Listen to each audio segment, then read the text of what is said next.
Hey everyone! Today I'm going to show you how to make these 3 easy accessories for any stuffed animal. Now let's get started! Okay, so this was actually a request from someone who wanted accessories for their reversible octopus. And my sister actually happened to have one, so here's what it looks like. It's reversible because you can turn it inside out to reflect your mood, like you can show if you're happy or mad. So in this video, I'm going to be making accessories for it, but of course these can fit any kind of stuffed animal. The first thing I'm going to make is this really cute daisy chain bracelet. These are usually worn as rings, but since this is a stuffed animal, I figured a bracelet would be good. And what you'll need are some really small beads. I think these are called seed beads. I got mine kind of a long time ago in this really big pack. Since I'm doing daisies, the colors I'll need are green, yellow, and white. You'll also need some sort of stretchy cord or string. You could even use thread, I guess, but you just wouldn't be able to stretch it around your stuffed animal's hand. Instead of using one from this pack I have, I'm actually going to be using the string from a fuzzy sock. I know it's a little weird, but my fuzzy socks always have these random strings hanging out, and they are stretchy, so it's perfect. And it's really thin, which it needs to be because we need to thread this through a needle. After trimming some of this off to get more of a clean cut, I'm also grabbing a needle, and you want this to be thin enough that a bead will be able to slide over it. It's kind of hard to see, but when you put a bead on it, it should just fall right through. Of course, all the beads aren't the same size, so some might get stuck on the end, and you'll just have to switch it out for another one. But now I need to thread this string through the eye of the needle, and this took me kind of a while, so I had to do this off camera, but there are those little threading tools you can always use if you can't get it through. Okay, so once I got it in, I only pulled it through about an inch, and you'll just want to make sure that as you're adding the beads, it's not getting pulled through. Now I can actually start adding the beads and forming the daisies. Since I'm doing daisies, I'm first going to grab 4 white beads. Since they're so small and I have such a big container, I just kind of dip it in until I get 4 beads on the needle. And then I'm going to add 1 yellow bead on top of that. Then I'm going to pull those down the string as far as I can. Luckily, I have the sock to stop me, but if you don't, you might want to just tape the end down somewhere or tie a few knots at the end. Next, I'm going to take my needle and insert that into the first white bead. So that'd be the one furthest away from the needle. And once I pull that through, that'll form half of the first flower. As I pull it through, it can start moving closer to the top, but if that happens, just try to scoot it down all the way back to the bottom. Once you make them, the flowers are still movable, but doing it too much can mess up the string a little, which is what happened to me, and mine still turned out fine. After that, I'm going to grab 3 beads on my needle, and after pulling them down, I'm putting my needle into that top white bead. And I didn't show it the best right here, so in the next round it should be clearer. But that should basically close up the flower. Now I'm going to add a green bead to go in between the flowers. I ended up doing 2 later on, but I'd honestly recommend 3. Because when you're making this as a bracelet instead of a ring, it's going to be longer and it'll save some time to do less flowers. I want to show you one more time how to do the flowers, so I'm first grabbing 4 white beads on my needle, and then I'm adding a yellow bead on top of that. And like I mentioned earlier, some beads are going to be smaller than others and get stuck on the needle, so I just removed those beads and replaced it. But after I have those 4 white beads and 1 yellow bead, I'm going to pull those all down to the bottom and insert my needle into that first white bead, which is next to the green bead. Make sure to only pull your needle through the white bead though. Once I've pulled it all the way through, I need to scoot that up against the other beads, and then I can scoop up 3 more white beads, and that I did so fast you could barely see it. But after bringing those down, here's the part that was a little hard to see last time. You can see that the string is coming out from one of the white beads, and so I don't want to put my needle through that one, I want to put it through the opposite one. And in that way, you have kind of joined the circle together. And then I can add 2 more green beads and just repeat that process. I'm going to do this till it's long enough to fit around my stuffed animal's wrist, but if you're using stretchy string like me, it's okay if it's a little short.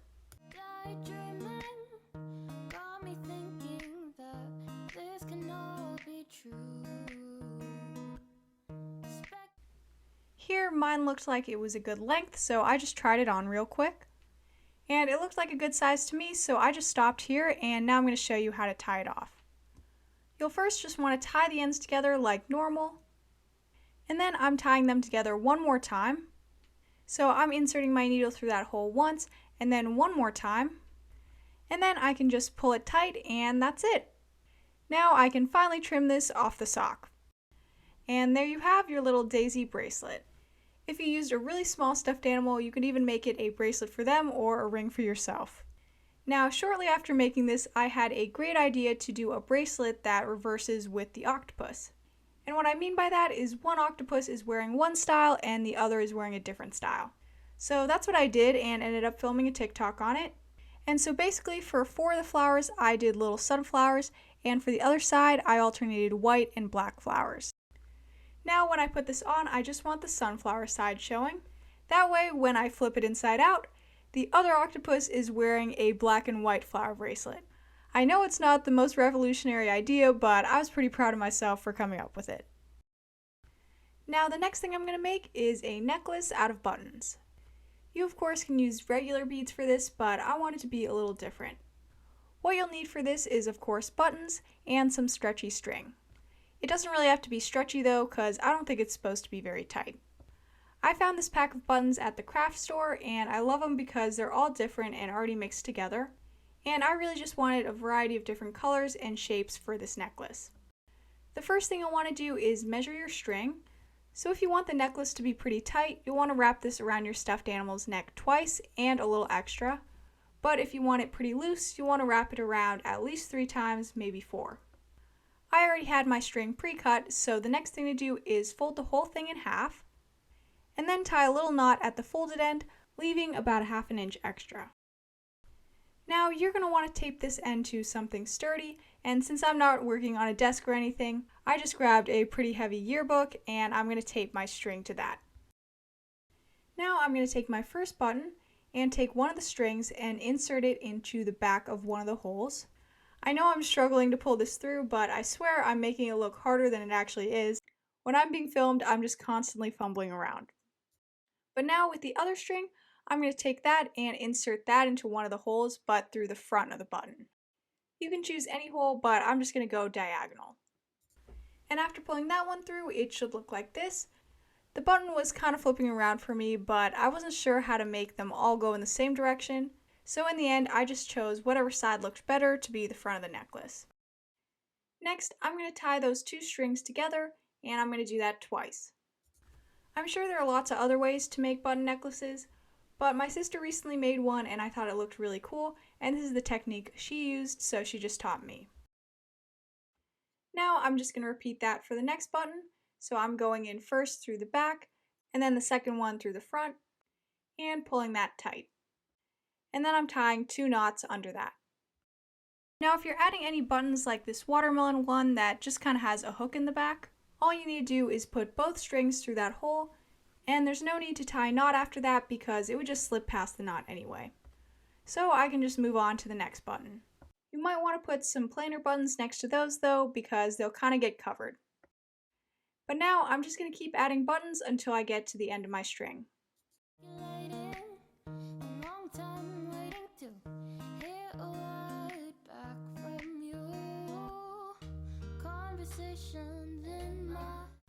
Okay, so right now I'm about to place my last button, and as you can see I have very little string left, so I'm pushing it with this last one. But now to end this, I'm just going to tie it twice like before, and I think I did one more knot just to be safe. But then I can just trim off the ends. And now I can just remove the tape and this is ready to wear. The great thing about this is all you have to do to connect the 2 ends is wrap that loop around the last button and there it is closed. I would have preferred mine to be a little looser, but I went and borrowed my sister's necklace to show because she made hers first, so she got first pick of the buttons, so hers turned out a little cuter. And even though it's pretty long, I still tried this on the octopus, and I was even able to get it pretty fitted because I just looped the end around one of the buttons more towards the middle of the necklace. And doing it that way, you can really adjust the necklace to be any size you want. And that is pretty much it on how to make this button necklace. The last thing I'm going to make in this video is a headband. And not just any headband, this is actually inspired by a real headband I see, I think at Target. And to start, I need to cut out the base of this headband out of some thin cardboard. I drew out this pattern myself and I'll leave a link to it in the description box. So I just need to trace this on the cardboard and cut it out. Now to give the headband some puffiness, I'm going to cut out an extra layer of felt using the same pattern. But in the end, I feel like it didn't make that much of a difference, so you could either leave it out or maybe add 2 layers if you really want to see a difference. The last piece I need to cut out is what I'm going to wrap the headband with. You can use ribbon for this, but I decided to go with fabric, so I first need to cut this into a rectangle. I made mine 21.5 inches long and 2 inches wide, and that's just because that's how long my fabric was.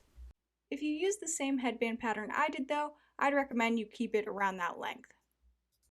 As I cut this though, I'm just kind of eyeballing it. It doesn't have to be perfect. Now I can start assembling, but I first need to grab a piece of pipe cleaner. Mine's already the right size.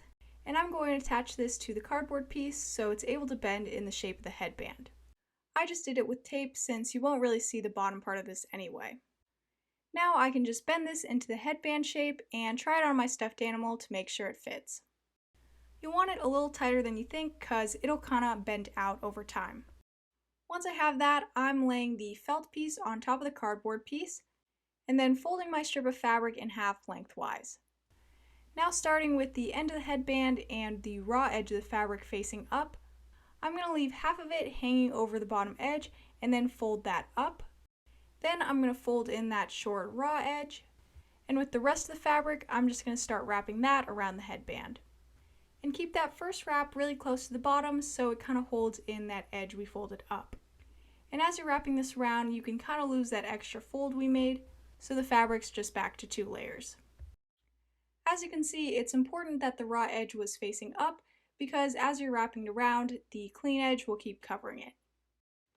Now I can just keep doing that all the way around, and the spacing is up to you, but depending on how much fabric you have left, you may have to adjust it so they're further apart or closer together. You'll want to leave more fabric than you think for the end because you can always cut any extra off. Once I get to the bottom, the raw edge of the fabric will be pointed down, but I want a clean edge, so I'm folding that in. And then I'm just wrapping that around until the cardboard is covered. I had about an inch left sticking out, but now I'm going to hot glue this in place. If you don't have hot glue, you can always use liquid glue. You'll probably just want to use a clip to hold it together while it dries. After doing that, mine looked like this. It's a little chunky, but luckily that'll be on the inside. And you can leave yours like this, but I'm going to be adding some more decoration to mine with these beads that look like little pearls. So to add these, I'm just taking my needle and inserting it under one of those flaps so the knot gets hidden under there. And then I can add a bead onto the needle and pull it down. Then I'm going to put my needle back through really close to where that thread's coming out. And then I'm bringing my needle out kind of diagonal to that, and that's where you're going to put your next bead. So this just determines the position of your next bead. Now I'm just going to keep doing that. I'm trying to make mine a little more random, so I'm kind of going diagonally. And one little tip I have is when you're adding your thread to your needle, make sure to get a lot of thread, because I ran out halfway through, which is fine, but then you have to re-hide that next knot, so it's just easier to have a really long thread from the beginning. I'm going to show it one more time here. Once the bead is on the thread, I'm going to put my needle really close to where that thread's coming out and point the needle where I want to put my next bead. Now I'm going to keep doing that until I've covered this entire headband.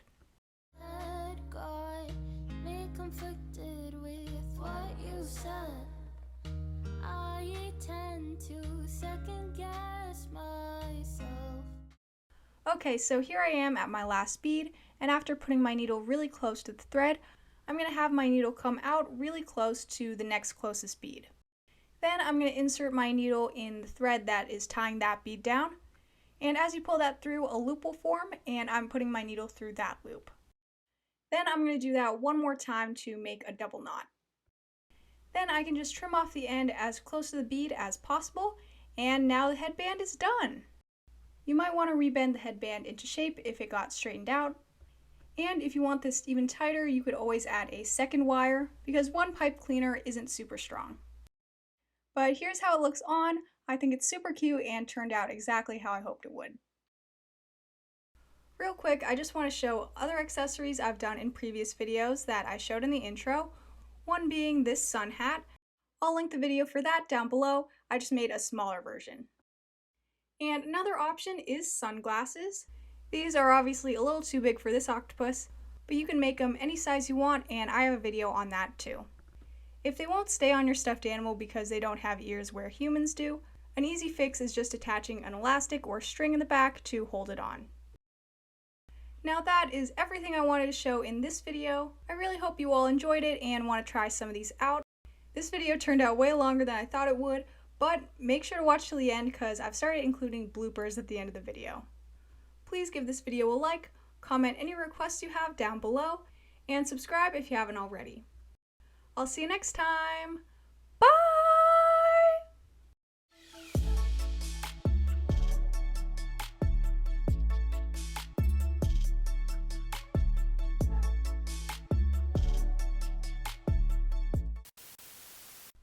But now I need to thread this string and then the second string. All you need to do is put both